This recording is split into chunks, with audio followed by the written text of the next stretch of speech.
બાંગ્લાદેશમાં ગોધરાના 10 વિદ્યાર્થીઓ ફસાયા હોવાની જાણકારી છે। સરકારી નોકરીમાં કોટામાં સિસ્ટમને લઈ થયેલી હિંસા બાદ વિદ્યાર્થીઓ ફસાયા છે।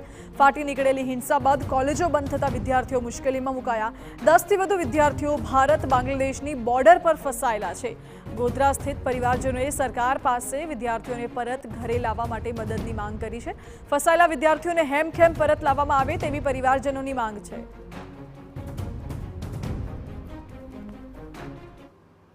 બાંગ્લાદેશમાં મેડિકલ અભ્યાસ માટે એક મારી દીકરીનો દીકરો જે મારો નવાસો લાગે અને એક મારા ભત્રીજાનો છોકરો એ મેડિકલ અભ્યાસ માટે ત્યાં ગયેલા છે અને અન્ય અમારી ગાંચી સમાજના 10ના આજુબાજુ બીજા છોકરીઓ છે।